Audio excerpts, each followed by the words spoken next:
Bismillahirrahmanirrahim. Assalamualaikum warahmatullahi wabarakatuh.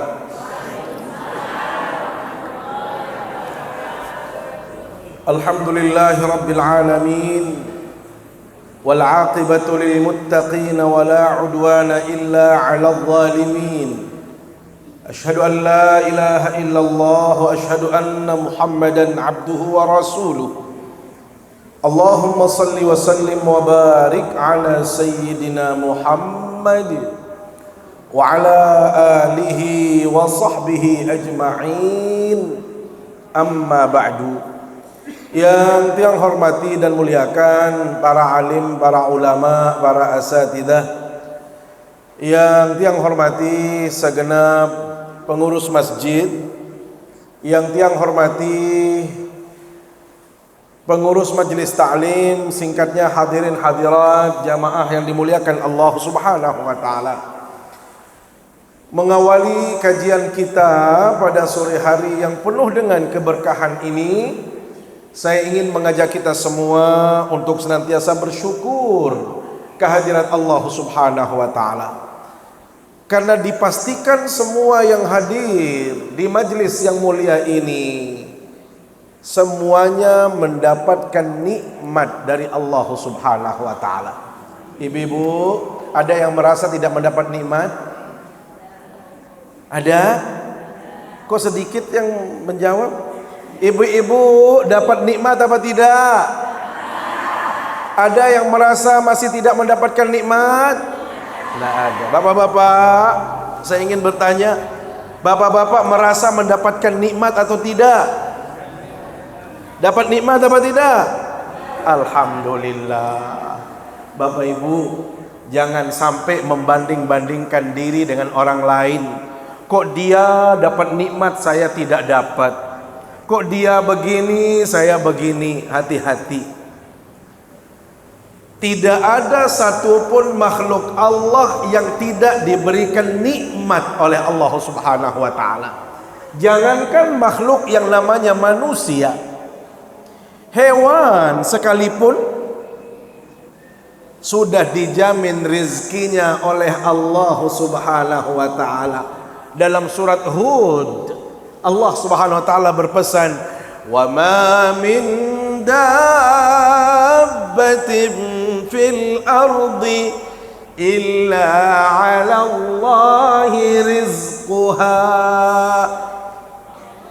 Tidaklah satupun hewan yang Allah ciptakan yang melata di muka bumi ini kecuali Allah sudah jamin kepada mereka itu rizki-rizkinya.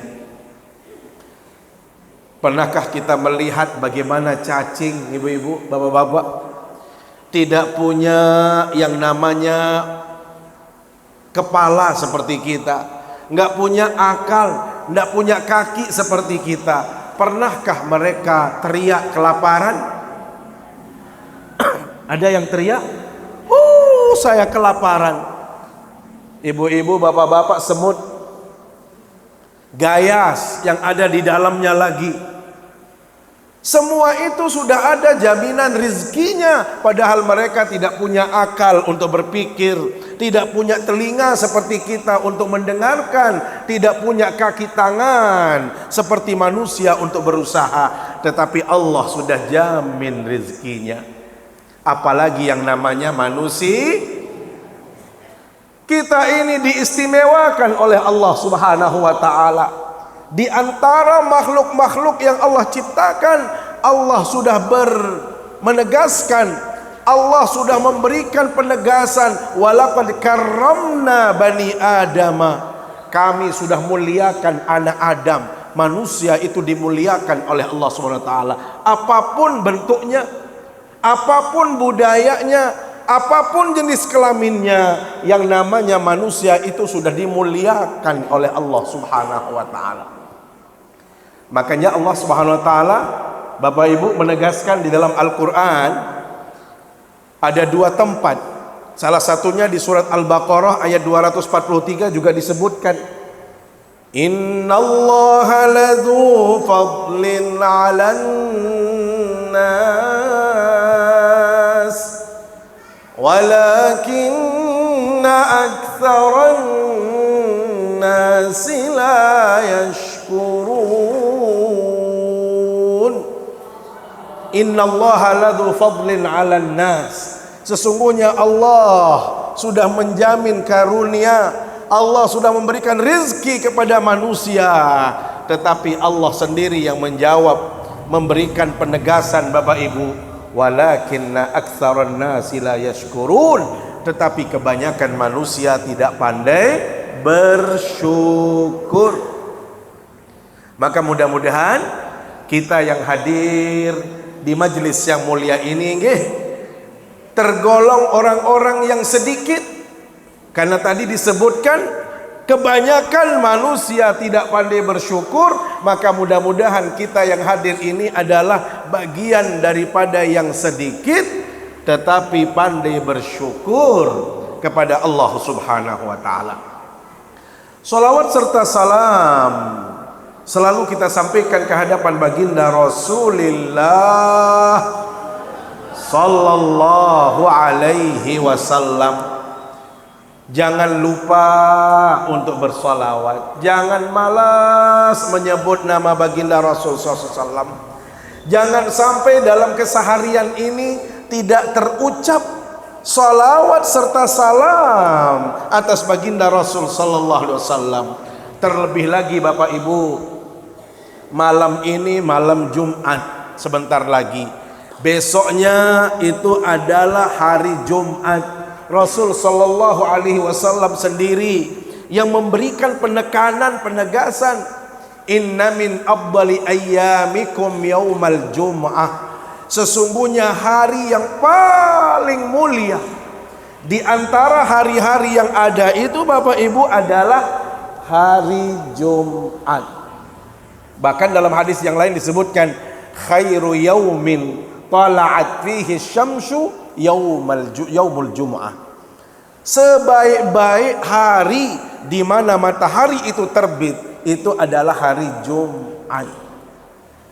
Maka apa yang harus kita lakukan, kata Rasul SAW, fa'aksiru minas salati alai, maka perbanyaklah engkau bersolawat atasku. Perbanyaklah engkau menghadirkan solawat, mengucapkan salam atas baginda Rasul SAW. Kenapa? Karena salawat serta salam yang kita hadirkan itu akan sampai kepada beliau dan itu akan diingat oleh baginda Nabi. Siapapun yang bersolawat, siapapun yang mengucapkan salam, maka dia akan mendapatkan banyak keutamaan, banyak kemuliaan. Dalam hadis Rasul Sallallahu Alaihi Wasallam disebutkan orang yang bersolawat, Bapak Ibu, disebutkan apapun yang menjadi cita-citanya, keinginannya, termasuk doa-doa yang dia panjatkan dan juga dosa yang dia lakukan, itu akan diampunkan oleh Allah Subhanahu wa ta'ala bila mana kita memperbanyak salawat serta salam atas baginda Rasulullah sallallahu alaihi wasallam. Bapak Ibu jamaah yang dimuliakan Allah Subhanahu wa taala, saat ini kita sudah memasuki hari-hari terakhir di bulan Zulhijjah. Maka sebentar lagi kita akan memasuki tahun baru dalam kalender Islam. Dari mana? Dari 1446 Hijriah menuju 1447 menuju, saya masih merasa 1446 aja karena saya merasa muda terus, Bu. Jadi nggak pernah merasa tua. Jadi kalau saya merasa seperti dulu terus rasanya. Makanya saya sebut 1446. Ibu, kita sekarang berada di apa? 1446 apa 47? 47. Berarti kita akan memasuki 1448 Hijriah. Bapak Ibu yang dimuliakan Allah Subhanahu wa taala, kita mengenal penanggalan tahun dalam Islam itu dimulai dengan hijrah. Makanya kita sebut 1448 Hijriyah. Kapan dimulai penyebutan ini? Siapa yang pertama kali memproklamirkan, memperkenalkan Hijriyah sebagai penanggalan dalam tahun Islam? Dulu di awal-awal Islam, Bapak Ibu, orang-orang kita terdahulu tidak mengenal tahun. Jadi kalau tanggal mungkin mereka sudah mengenal tanggal. Bahkan mungkin kalau bulan sudah dikenal yang namanya bulan. Tetapi kalau tahun itu mereka belum mengenalnya. Makanya dulu orang-orang Arab menjadikan penanda tahun itu adalah peristiwa-peristiwa penting. Kejadian-kejadian yang dianggap penting, itulah yang mereka jadikan sebagai penanda tahun. Kita kenal dulu itu ada yang disebut dengan Amul Fil. Amul Fil itu artinya apa? Tahun gajah. Ya. Jadi penyerangan kota Mekah oleh pasukan Yaman itu dikenal sebagai Amul Fil, tahun gajah. Kenapa disebut tahun gajah? Karena di situ ada peristiwa yang hebat, luar biasa dahsyatnya, penyerangan dari Yaman dengan membawa pasukan bergajah atau mereka yang menunggang gajah sebagai alat transportasinya. Karena ini merupakan peristiwa langka, peristiwa besar, maka disebutlah pada waktu itu tahun gajah. Ada juga misalnya ada Harbul Fijar, peperangan-peperangan tertentu disebut, termasuk saat baginda Nabi Sallallahu Alaihi Wasallam mendapatkan musibah yang sangat berat saat meninggal istri beliau tercinta Khadijah dan disusul oleh paman beliau Abu Talib, dikenal pada saat itu sebagai Amul Huzni, tahun duka cita, tahun kesedihan. Ya, ini menunjukkan orang Arab dahulu belum menjadikan tahun itu sebagai prioritas untuk sebagai pertanda di dalam penanggalan. Maka di dalam riwayat Bapak Ibu, ada seorang pemimpin kaum, ya, seorang pemimpin kabilah, konon dalam riwayat disebutkan namanya Maimun, itu mengirim dokumen-dokumen terkait dengan hukum kepada Khalifah Umar ibn al-Khattab. Maka Sayyidina Umar bertanya, yang kamu kirim itu yang di tanggal ini, bulan ini, tahun berapa ya? Tahun yang mana ya? Jadi karena mereka tidak punya tahun, belum disepakati tahun, maka Sayyidina Umar ibn al-Khattab mengumpulkan para sahabat-sahabat. Nih, kita memerlukan satu kesepakatan bersama untuk menjadikan tahun itu sebagai waktu yang kita sepakati. Cuma masalahnya Bapak Ibu, tahun yang mana yang kita inginkan? Apa kejadian yang harus kita pilih sebagai penanda tahun? Ada sahabat yang mengusulkan, bagaimana kalau saat baginda Nabi SAW menerima wahyu pertama. Ada sahabat yang mengusulkan bagaimana kalau saat baginda Nabi Sallallahu Alaihi Wasallam wafat saja, karena itu waktu yang sangat penting.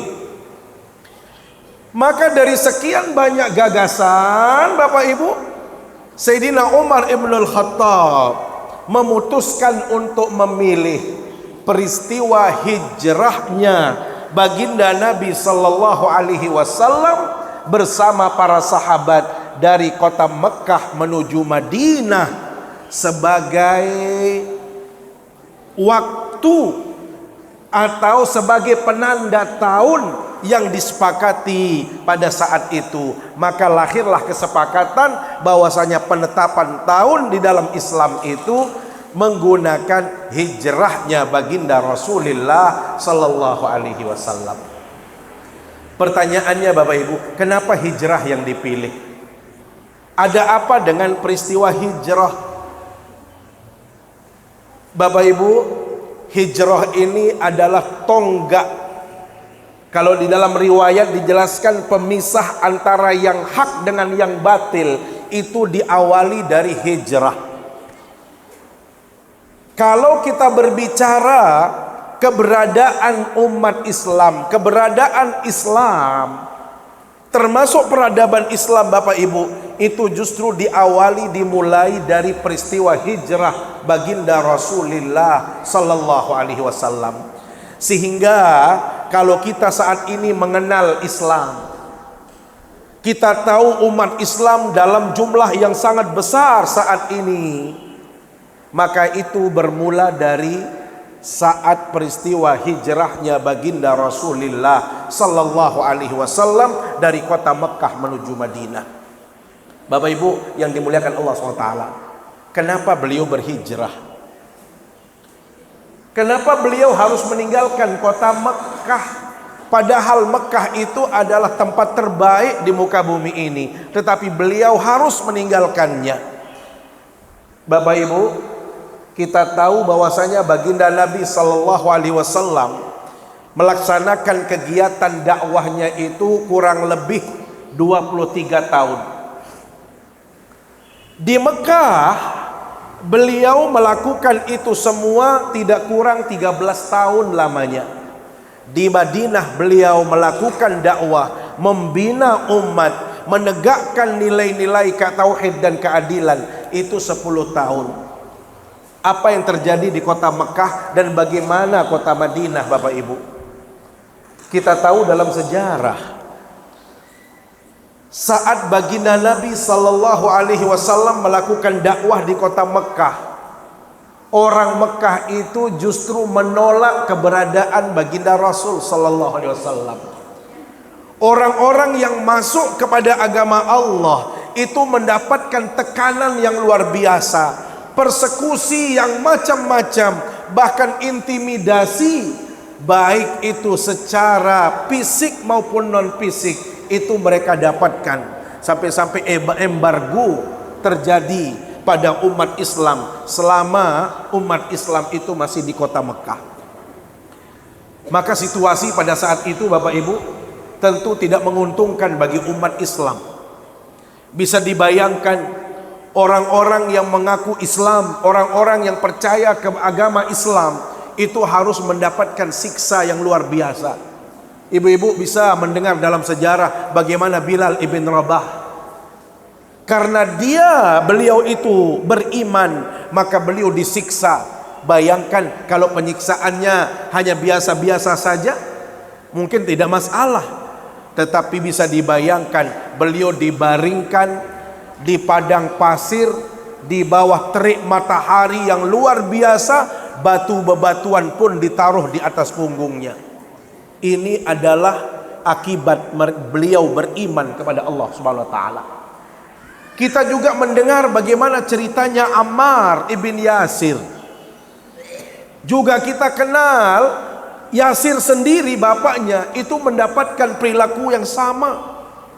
Setiap orang yang dikenal, diketahui beriman kepada Allah, maka dia harus mendapatkan penyiksaan dari majikannya. Ammar ibn Yasir, ada Sumayyah Bapak Ibu, itu sampai ditombak oleh Abu Jahal di bawah terik matahari, dijemur, disiksa, kemudian ditombak dari belakang, dibunuh hidup-hidup. Seperti itulah kejadian yang dialami oleh umat Islam pada saat mereka di kota Mekah.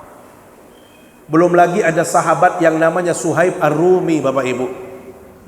Suhaib Ar-Rumi ini nama sebenarnya adalah Suhaib ibn Sinan Ar-Rumi. Kenapa disebut Ar-Rumi? Karena beliau tinggal lama di kota Romawi. Bapak Ibu, beliau ini awalnya adalah orang kaya. Beliau anak seorang qadhi, seorang hakim yang luar biasa, sehingga beliau dikenal sebagai orang yang hebat. Tetapi beliau mendapatkan hidayah Beliau beriman kepada Allah, mengikuti pengajian yang dilakukan oleh baginda Rasul sallallahu alaihi wasallam, Bapak Ibu. Walhasil beliau harus mendapatkan penyiksaan dari orang-orang di sekelilingnya. Tetapi hebatnya yang namanya Suhaib ini, Bapak Ibu, beliau itu tidak pernah menyerah. Bahkan dalam riwayat dikenal satu-satunya sahabat yang diabadikan dalam Al-Quran, Bapak Ibu. Beliau disebut di dalam Al-Quran sebagai orang yang membeli atau menjual hartanya untuk Allah.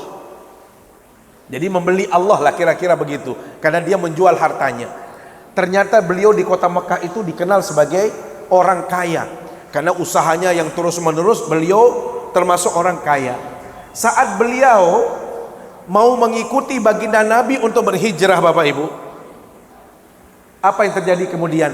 Beliau dibuntuti, beliau dikejar oleh orang-orang kafir Quraisy. Saat beliau sudah mendekat, beliau akan diambil oleh orang-orang kafir Quraisy, beliau berhenti. Anda mau apa? Saya dikenal sebagai penembak jitu, pemanah yang hebat. Kalau Anda maju satu persatu, saya akan panah Anda semua. Saya yakin Anda akan kalah dengan saya. Apa yang Anda inginkan? Bapak Ibu, beliau justru memberanikan diri untuk bertanya, kalau Anda menginginkan saya ini ingin berhijrah bersama Rasulullah, meninggalkan kota Mekah ini. Dan kalau Anda menginginkan harta benda saya taruh harta benda saya di tempat ini, silakan Anda ambil semuanya. Yang penting saya bebas pergi meninggalkan kota Mekah menuju Madinah.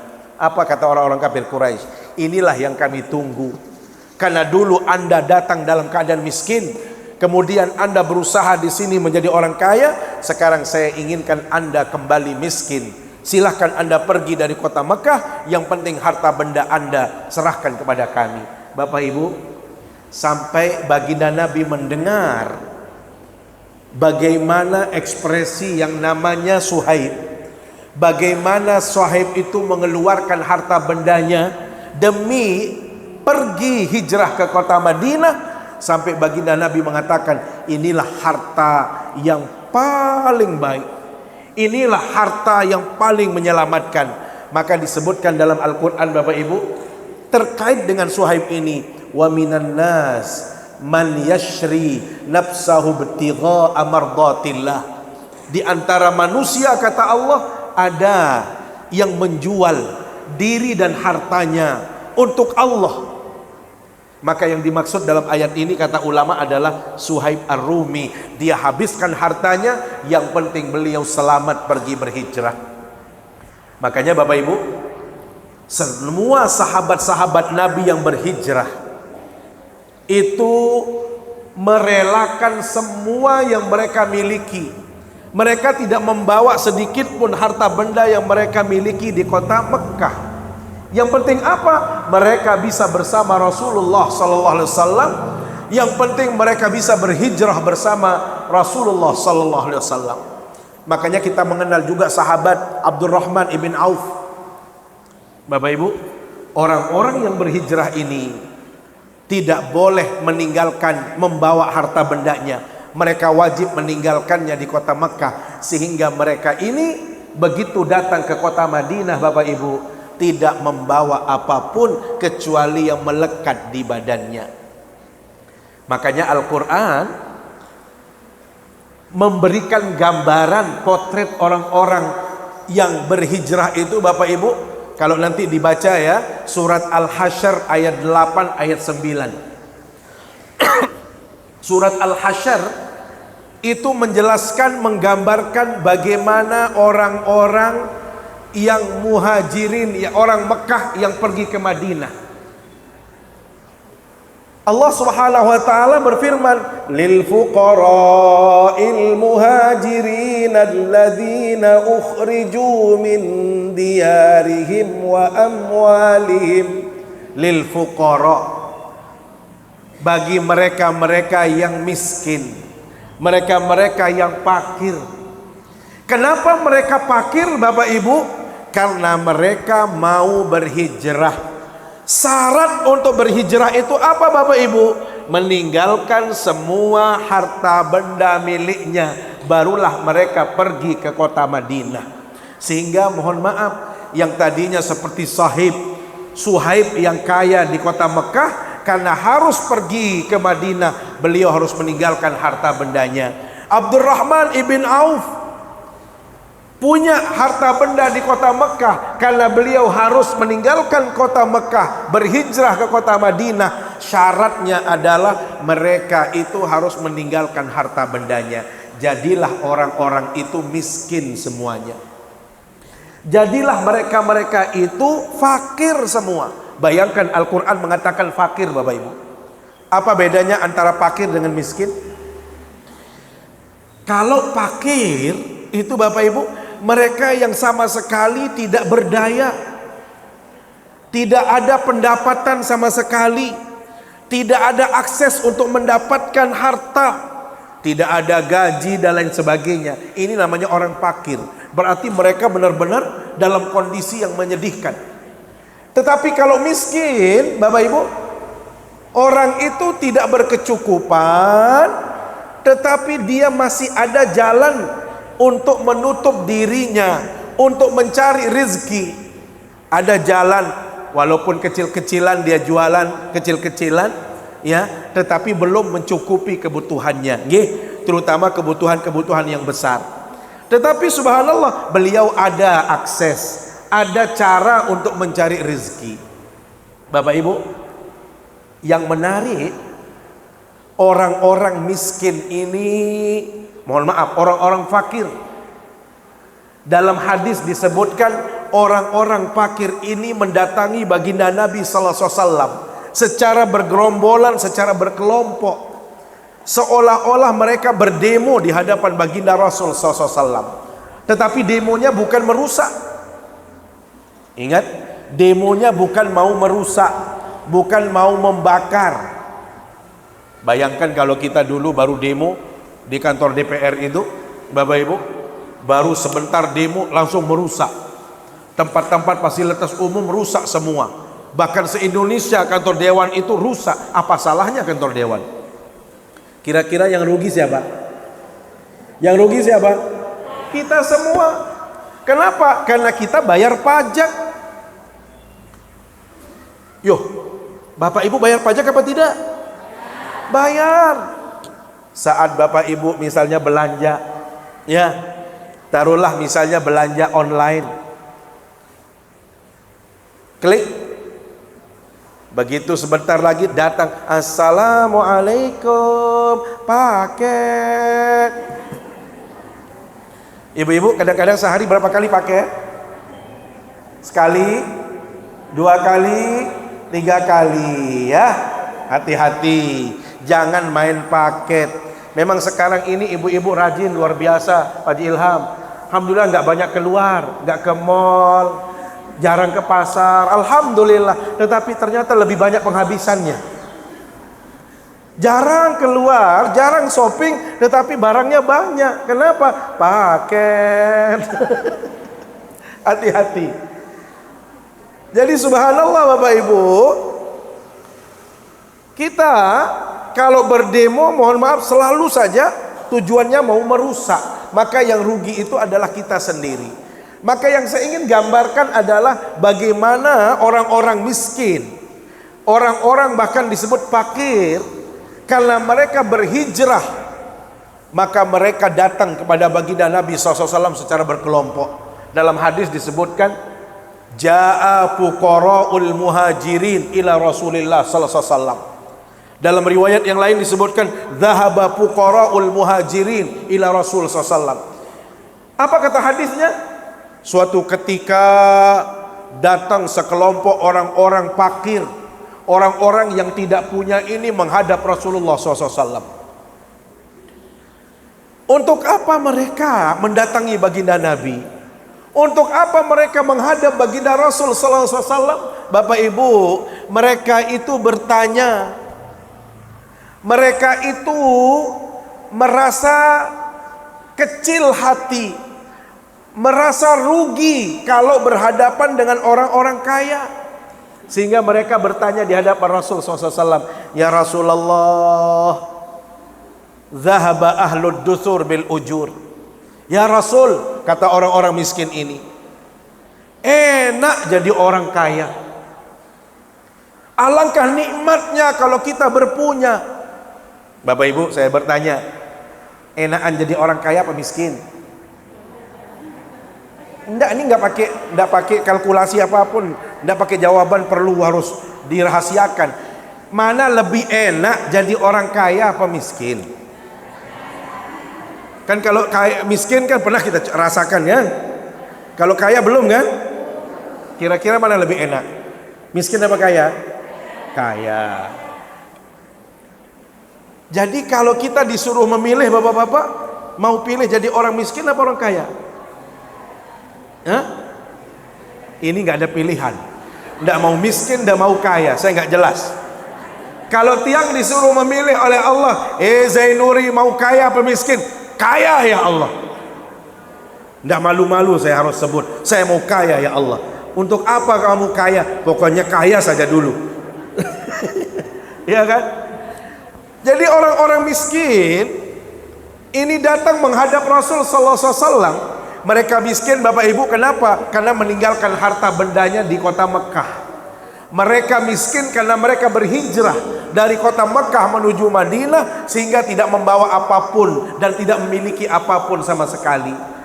Justru mereka Bapak Ibu datang kepada baginda Nabi, ya Rasulullah, alangkah nikmatnya menjadi orang kaya.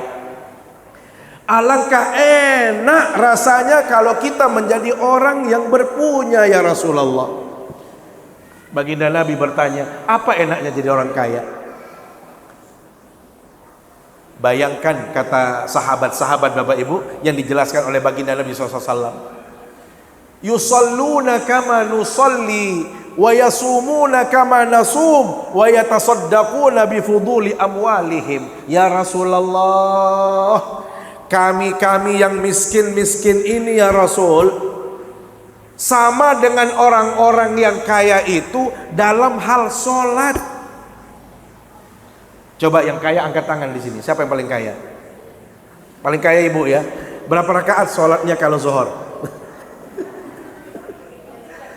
Bilang saya dah paling kaya dah di sini. Ya, biar saya yang paling kaya. Karena kalau Pak Haji Ilham kan udah pensiun. Ya pensiun, standarnya pensiun sudah. Yang belum pensiun kan saya di sini. Berarti saya orang kaya di sini. Bapak Ibu, saya kalau sholat zuhur berapa rakaat? 4 rakaat. Asar 4 rakaat, maghrib 3 rakaat, isya 4 rakaat, subuh 2 rakaat. Berarti orang kaya itu sholatnya sama nggak dengan orang miskin? Ya Rasul, kami yang miskin ini sama sholatnya dengan orang kaya. Nggak pernah Rasul mengatakan tidak ada khusus spesial dari Allah. Kamu orang kaya biarlah sholat zuhurnya 4 rakaat, sedang kamu yang miskin 1 rakaat saja. Ada? Kasih diskon. Kenapa? Kamu mau mencari harta, kamu mau pergi bekerja, kamu pergi cari nafkah, sudah 2 rakaat saja, kasih diskon. Nggak ada ceritanya kita dikasih diskon. Benar apa tidak? Yang kaya dengan miskin sama kewajiban sholatnya. Terus apalagi kata Rasul, yasumuna kama nasum. Mereka yang kaya itu puasanya juga sama dengan kami yang miskin. Nggak pernah Allah mengatakan, yang miskin-miskin kamu puasanya setengah hari saja. Ada yang setengah hari seperti itu perintahnya? Nggak ada. Yang miskin dari terbit fajar sampai tenggelam matahari, yang kaya juga sama. Artinya apa? Sholat kami sama, puasa kami sama. Tetapi yang tidak sama apa ya Rasulullah? Yatasaddaquna bi fuduli amwalihim. Giliran sedekah ya Rasulullah, kami hanya ngempet elor. Tahu mana ngempet elor? Ini hanya keluar air liur saja saking meletnya. Melet pengen kita seperti mereka, ingin seperti mereka, nggak bisa. Mereka sekali sedekah, nih saya 100 juta, nih saya bangun masjid, nih untuk anak yatim, ini untuk orang semuanya bisa umroh. Lah enak sekali mereka. Apa enaknya? Hampir semua tempat di surga sudah dikapling. Yang pojok milik orang kaya, yang tengah sudah diambil orang kaya, yang pinggiran surga itu sudah habis dengan mereka yang ahli sedekah. Kami ini di mana posisinya ya Rasulullah? Wah, mikir-mikir barang menu. Pernah berpikir biar tahu lemak sejalang-jalang ini? Wabi wah surga. Emperan wabi, wah terbaik doang selapuan sih dengan sugih. No, ayo. Jadi kita yang miskin ini kayaknya berat masuk surganya. Kenapa? Karena sudah dihabiskan oleh orang-orang kaya tadi. Bapak Ibu, hadis ini memberikan gambaran. Sebelum habis saya cerita tentang hadis ini paling tidak memberikan dua gambaran. Apa itu dua gambarannya? Satu, gambaran orang-orang miskin tetapi mereka tidak mau kalah dengan orang kaya dalam urusan ibadah. Dia ingin menyertai orang kaya. Mereka ingin berlomba dengan orang kaya dalam urusan kebaikan. Kira-kira ini bagus apa tidak? Orang miskin tetapi dia tidak mau ketinggalan dalam urusan kebaikan. Ini yang hebat Bapak Ibu. Lamun itu berembe. Kalau kita bagaimana? Orang miskinnya berkompetisi, berlomba dengan orang kaya, atau justru orang miskin justru sudah kalah jauh dengan orang kaya? Mohon maaf Bapak Ibu, kita ini miskin, tetapi kalau dulu urusan sholat malasnya luar biasa, berjamaah malasnya tutup balung, rawatib juga tidak, ngaji juga tidak, baca Quran juga tidak. Banyak yang seperti itu apa tidak? Ini namanya miskin sombong. Atau dalam bahasa Sasaknya Bapak Ibu, sombong jeleng. Ketua pendek, wah jeleng elek dunia, tersuruh ibadah abot, tersuruh bersedekah ngeremon. Kenapa? Ya tadi malasnya luar biasa. Maka bukan seperti ini tipologi orang-orang muhajirin. Orang muhajirin, ya Rasulullah kami miskin, tetapi kami tidak mau kalah dengan orang kaya dalam urusan kebaikan. Makanya mereka bertanya, ya Rasulullah bagaimana caranya kami bisa menyaingi mereka? Yang kedua Bapak Ibu, kita mendapatkan gambaran ada orang kaya yang justru dengan kekayaannya dia tetap menjadi orang yang baik, pribadi yang saleh, pribadi yang tawadhu, tidak sombong, tidak merasa lebih daripada yang lain. Kalau yang seperti ini bagus apa tidak? Kaya tetapi tawadhu, kaya tetapi baik, kaya tetapi taat. Ini yang luar biasa. Makanya Bapak Ibu yang dimuliakan Allah Subhanahu wa taala, dalam hadis yang lain Rasul sallallahu alaihi wasallam memberikan 4 tipologi manusia. Ad-dunya li arba'ati nafar. Dunia itu didiami oleh 4 model manusia, kata Rasul sallallahu alaihi wasallam. Ada 4 model manusia yang mendiami muka bumi ini. Apa yang 4 itu Bapak Ibu?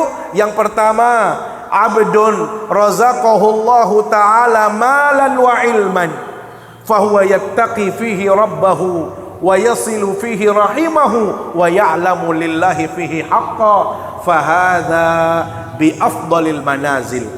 Bapak Ibu coba dengarkan baik-baik.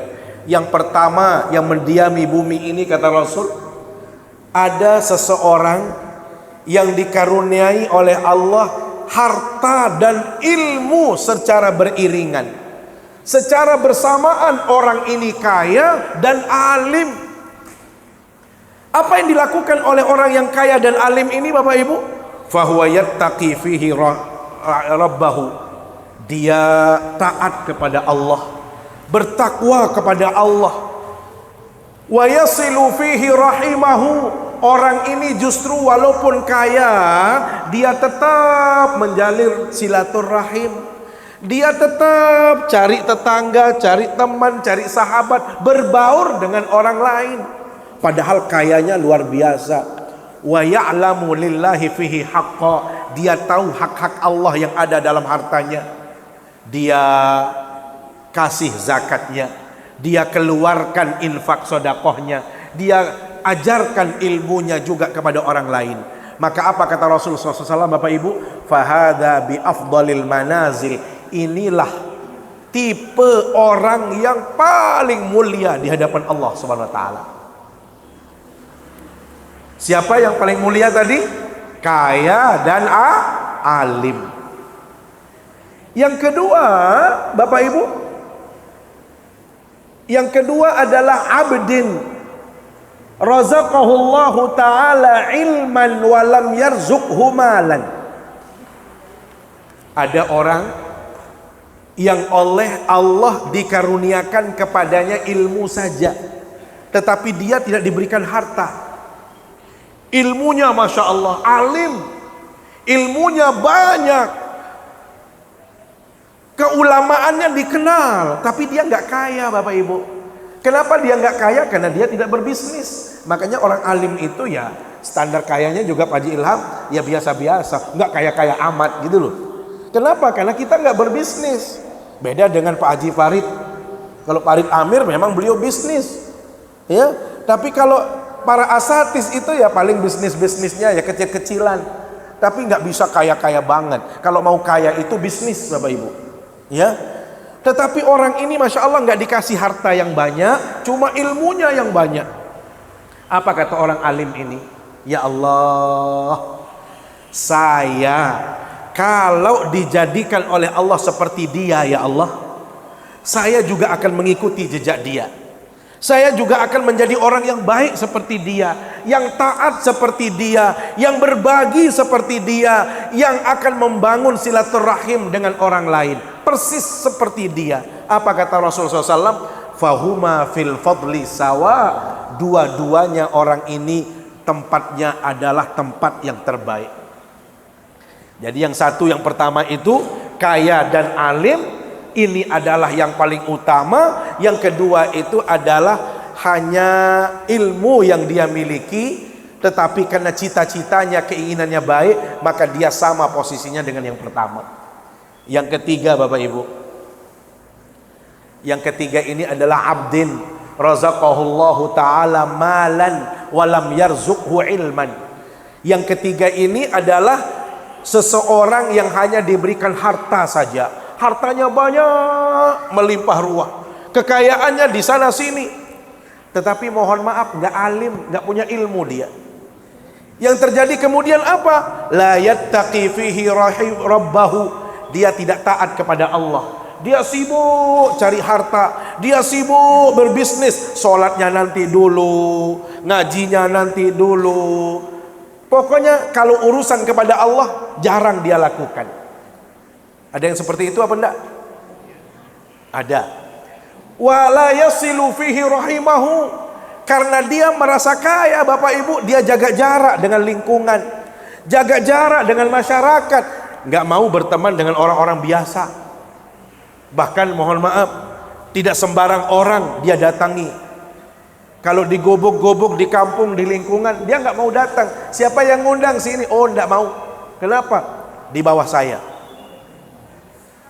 Jadi kalau dia mau datang itu, yang ngundang harus level yang lebih tinggi. Ada yang begitu apa enggak? Yang diundang itu hanya orang tertentu saja ya. Mau datang kepada orang tertentu, padahal nggak kaya. Lebih parah lagi, ya, nggak kaya-kaya amat, tetapi kalau undangan atau diundang dia nggak mau datang. Dia hanya datang kepada orang-orang tertentu. Hati-hati Bapak Ibu. Kemudian apa? La yasilu fihi rahimahu wa la ya'lamu lillahi fihi haqqa. Dia tidak menunaikan hak-hak Allah dalam hartanya. Pelit, bakhil, tidak mau berbagi, nggak mau memberi. Kira-kira menurut Bapak Ibu, orang ini baik apa tidak? Orang ini bagus apa tidak? Tidak. Tidak. Apa kata Rasul SAW? Fahadha bi akhbathil manazil. Orang ini adalah orang yang paling hina hidupnya. Makanya akhbath. Akhbath itu kalau Bapak Ibu masuk ke WC, Allahumma inni a'udzubika minal khubuthi wal khaba'ith. Khaba'ith itu kotoran. Ya, artinya apa? Orang yang seperti tadi, kaya tetapi tidak berbagi, kaya tidak taat kepada Allah, kaya tidak mau silaturahim alias sombong, maka orang ini hinanya luar biasa. Bapak Ibu, yang keempat, justru ini lebih hina lagi. Apa kata Rasul sallallahu alaihi wasallam? Yang keempat ini lam yarzuqhullahu taala malan wa ilman. Yang keempat ini tidak kaya, tidak alim, nggak punya ilmu, nggak punya harta, tetapi cita-citanya itu apa? Mau seperti orang yang ketiga. Saya juga kalau kaya, nah, kira-kira begitu. Nggak mau dekat dengan sembarang orang, nggak mau berteman dengan orang-orang biasa.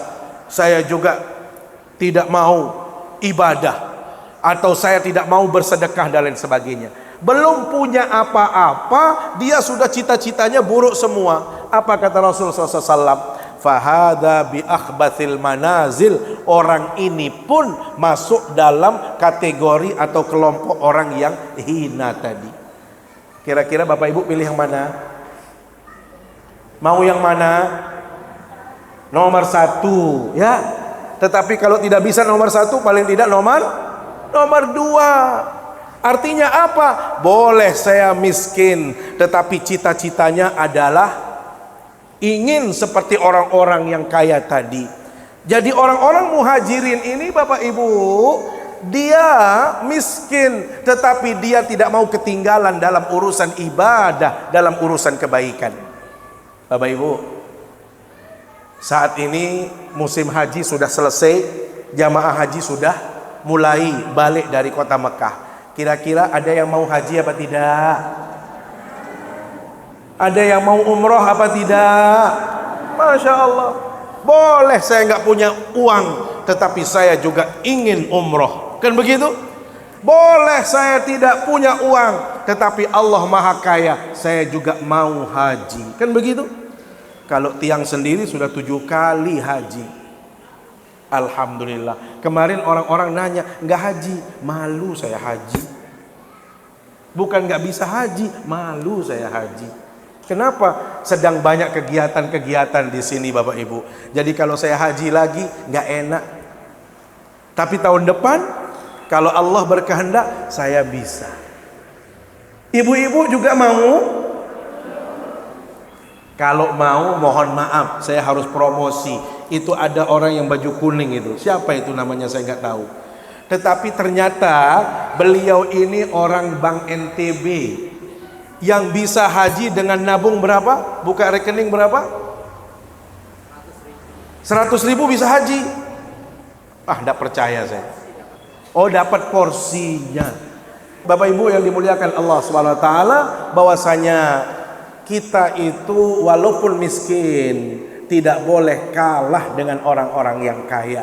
Makanya Rasul sallallahu alaihi wasallam memberikan jalan ini untuk orang-orang miskin yang tidak punya uang banyak, tidak punya aset berlimpah. Kata Rasul, nih kamu orang-orang miskin, ada amalan-amalan ringan, bila mana kamu amalkan bisa sama nilainya dengan orang kaya. Apa itu?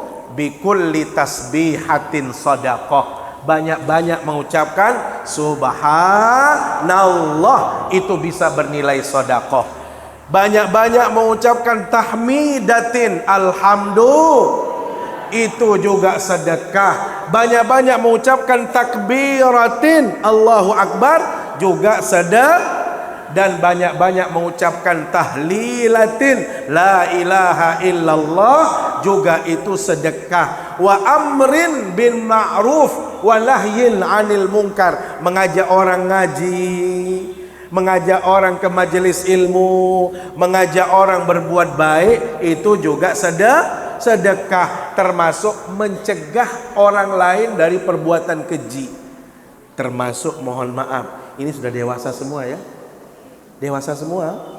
nggak ada anak kecil. Apa kata Rasul SAW? Wa fi bud'i ahadikum sadaqah. Tidurnya orang bersuami istri itu juga sedekah. Senang apa tidak tidur? Habis ini awas malam Jumat ini. Jadi nanti mohon maaf ibu-ibu bilang, Pak sedekahnya, mai sedekah dulu. Ibu-ibu juga bilang, Bu melek bersedekah. Nggih, jadi den tidur-tidur biasa lagu tinduk suami istri. Berembe, ada dengan dia mampu kira-kira. Insya Allah semua kita mampu, Bapak Ibu yang punya pasangan. Kalau nggak punya pasangan, banyak-banyak tasbih, tahmid, tahlil dan lain sebagainya. Saya pikir demikian Bapak Ibu yang dapat yang sampaikan. Terima kasih atas segala perhatian.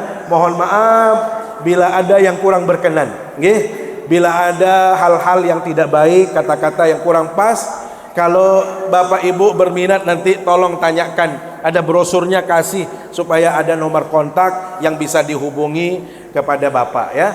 Saya pikir demikian, mari kita akhiri dengan berdoa bermunajat kepada Allah Subhanahu wa taala. A'udzubillahi minasyaitonir rajim. Bismillahirrahmanirrahim. Alhamdulillahirabbil alamin wassalatu wassalamu ala asyrafil anbiya'i wal mursalin wa ala alihi wa sahbihi ajma'in. Allahumma ij'al jam'ana hadza jam'an mubarakan marhuma wa tafarruqana ba'da hadza tafarruqan hasanan ma'suma wa la taj'al fina wa la bainana shaqiyyan wa la mahruma. Allahumma ij'alis sakinata fi qulubina واجعل السعادة في بيوتنا واجعل البركة في أرزاقنا واجعل الصحة في أبداننا واجعل النجاح في أعمالنا وسعينا برحمتك يا أرحم الراحمين. ربنا هب لنا من أزواجنا وذرياتنا قرة أعين واجعلنا للمتقين إماما. ربنا آتنا في الدنيا حسنة وفي الآخرة حسنة وقنا عذاب النار. وصلى الله على سيدنا محمد وعلى آله وصحبه أجمعين. سبحان ربك رب العزة عما يصفون وسلام على المرسلين والحمد لله رب العالمين. سبحانك اللهم بحمدك أشهد أن لا إله إلا أنت أستغفرك وأتوب إليك. والسلام عليكم ورحمة الله وبركاته.